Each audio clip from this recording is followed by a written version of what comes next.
मुंबई सपनों का सिटी और बुरी यादों का सिटी। अमीरों के लिए यह शहर अनगिनत दौलत का वादा करता था, गरीबों के लिए यह जीने की जद्दोजहद थी। और फिर रेहान था, जिसे लोग शहर का साया के नाम से जानते थे। रेहान रात में फुसफुसाहट था, एक साया जो शहर के अमीरों को डराता था। वो उसका नाम जानते थे, उन्हें उसकी कहानियों से डर लगता था। वो एक उस्ताद चोर था, उसके हुनर का कोई मुकाबला नहीं था, उसके इरादे एक रहस्य थे। पुलिस उसे अच्छी तरह जानती थी, वे सालों से उसका पीछा कर रहे थे। फिर भी वो हमेशा एक कदम आगे रहता था। वो एक भूत की तरह था, कोई निशान नहीं छोड़ता था, बस उसके कारनामों की फुसफुसाहट रह जाती थी। रेहान चोर पैदा नहीं हुआ था, कभी वो भी एक आम लड़का था। उसकी आंखों में सपने थे, उसके दिल में उम्मीद थी। वो मुंबई के एक झुग्गी बस्ती में पला बढ़ा था, जहां गरीबी एक कड़वी सच्चाई थी। उसने अपने माँ बाप को संघर्ष करते देखा था, उनके पीठ उनके हालात के बोझ तले झुके हुए थे। उसने अपने दोस्तों को निराशा का शिकार होते देखा, उनके सपने उनकी जिंदगी की कठोर हकीकत ने कुचल दिए थे। रेहान ने गरीबी के इस चक्रव्यूह से निकलने की कसम खाई थी। उसने खुद को देखना, समझना, योजना बनाना सिखाया।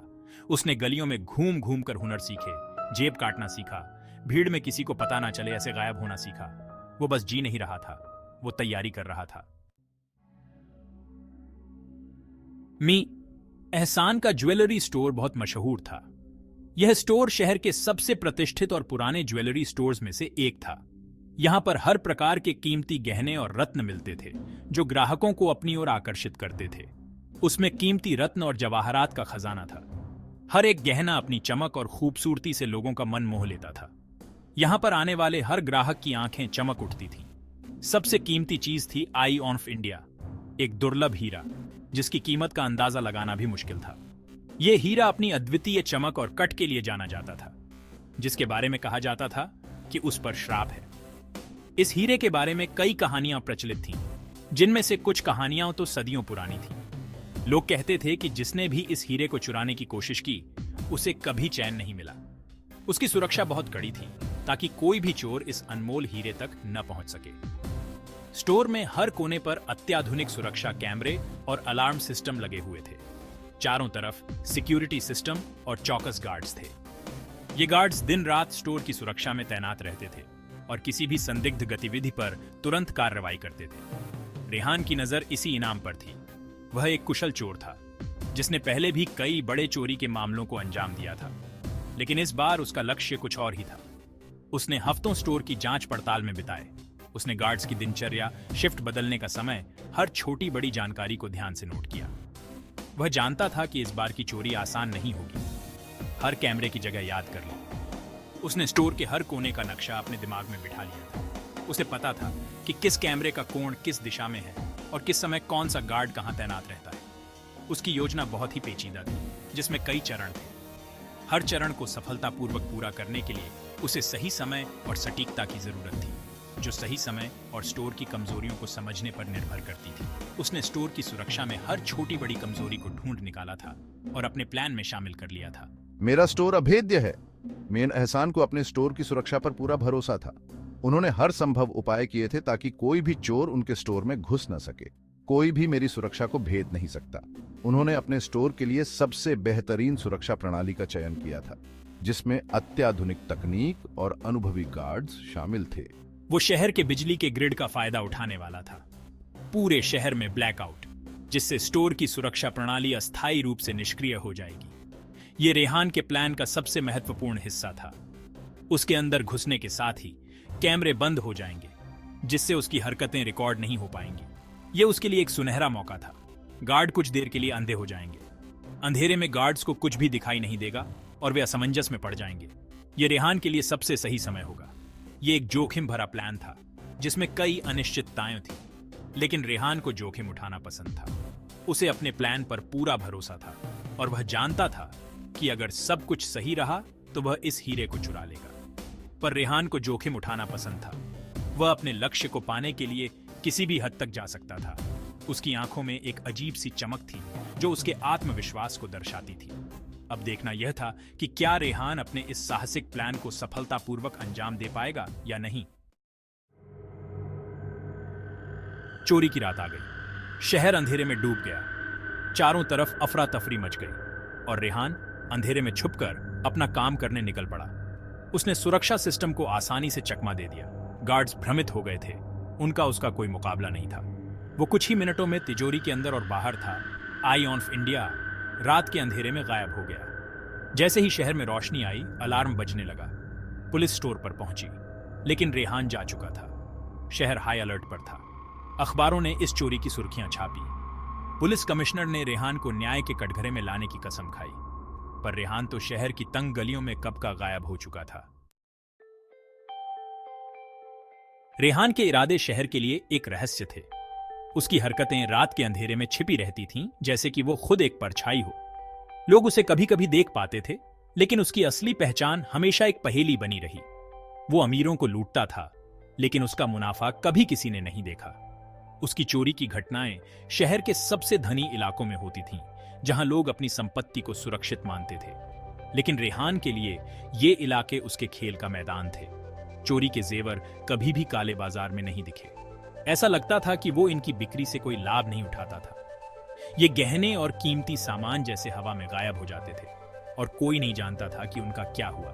अफवाहें थीं, उसके असली इरादों की फुसफुसाहट थी। लोग कहते थे कि वो अपने चोरी के सामान को गरीबों में बांटता था, लेकिन कोई भी इस बात की पुष्टि नहीं कर सकता था।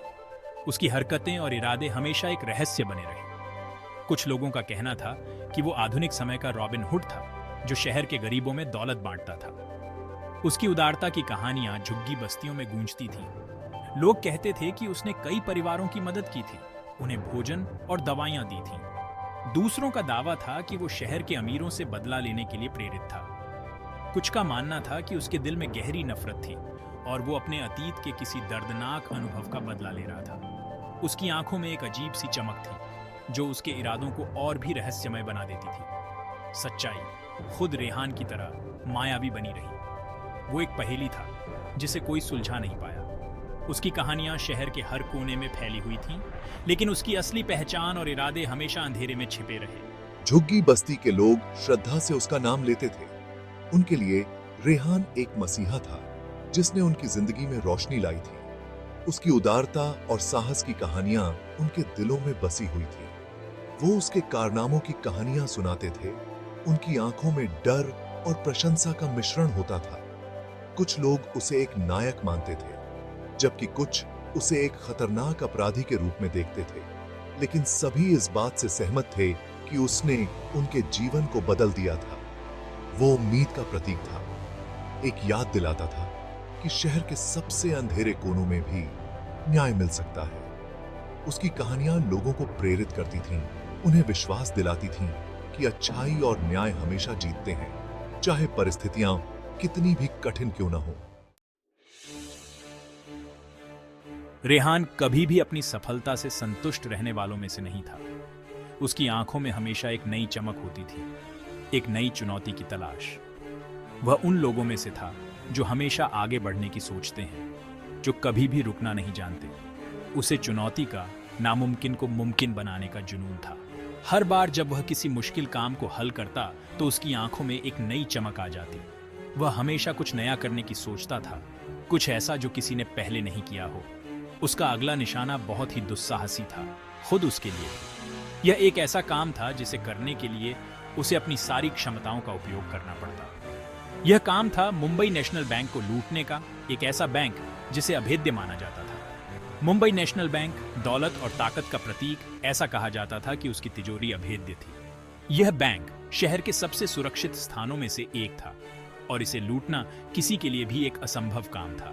लेकिन रेहान के लिए यह एक चुनौती थी जिसे वह स्वीकार कर चुका था। इस डकैती के लिए एक अलग तरीके की जरूरत थी, एक नए स्तर के कौशल की। रेहान जानता था कि उसे इस काम को अंजाम देने के लिए एक टीम की जरूरत होगी, और वह टीम भी ऐसी होनी चाहिए जो हर मुश्किल का सामना कर सके। उसे किसी ऐसे व्यक्ति की जरूरत थी जो डिजिटल दुनिया में घुसपैठ कर सके, कोई ऐसा जो बैंक के सुरक्षा सिस्टम को तोड़ सके। यह काम किसी साधारण व्यक्ति के बस का नहीं था। इसके लिए एक विशेषज्ञ की जरूरत थी। उसे एक हैकर की जरूरत थी, एक ऐसा हैकर जो बैंक के सुरक्षा सिस्टम को तोड़ सके और उसे अंदर तक पहुंचा सके। रेहान जानता था कि यह काम आसान नहीं होगा, लेकिन वह भी हार मानने वालों में से नहीं था। वो सही आदमी को जानता था। वह जानता था कि उसे किसकी मदद लेनी है। उसे जुबैर की याद आई, एक ऐसा नौजवान जो कोडिंग और हैकिंग में माहिर था। जुबैर, झुग्गी बस्ती का एक नौजवान, कोडिंग और हैकिंग की दुनिया का एक हीरा। वह एक ऐसा व्यक्ति था जिसने अपनी मेहनत और लगन से इस क्षेत्र में नाम कमाया था। उसकी क्षमताओं का कोई मुकाबला नहीं था। जुबैर के पास बैंक को गिराने के अपने कारण थे। वह भी इस काम को अंजाम देने के लिए तैयार था। उसकी आंखों में भी वही चमक थी जो रेहान की आंखों में थी। वह भी इस चुनौती को स्वीकार कर चुका था। उनके रास्ते अब टकराने वाले थे। यह एक ऐसा मिलन था जो इतिहास में दर्ज होने वाला था। रेहान और जुबैर दोनों ही इस काम को अंजाम देने के लिए तैयार थे। अब देखना यह था कि वे इस चुनौती को कैसे पूरा करते हैं। रेहान ने जुबैर को एक गंदे से इंटरनेट कैफे में पाया। उसकी उंगलियां कीबोर्ड पर नाच रही थीं। उसकी आंखें स्क्रीन पर टिकी हुई थीं। जुबैर पहले तो सावधान था। उसे रेहान के इरादों पर शक था, लेकिन रेहान की बदनेमी उससे पहले ही पहुंच चुकी थी। उसने जुबैर के सामने एक चुनौती रखी, उस व्यवस्था के खिलाफ अपने हुनर का इस्तेमाल करने का मौका जिसने उन्हें गरीबी में फंसाए रखा था। जुबैर ने उत्साह से चमकती आंखों से प्रस्ताव स्वीकार कर लिया। उन्होंने हफ्तों योजना बनाने, बैंक के सुरक्षा नियमों का विश्लेषण करने, कमजोरियों को पहचानने में बिताए। रेहान, उस्ताद रणनीतिकार, और जुबैर, तकनीकी जादूगर, ने मिलकर एक जबरदस्त साझेदारी बनाई।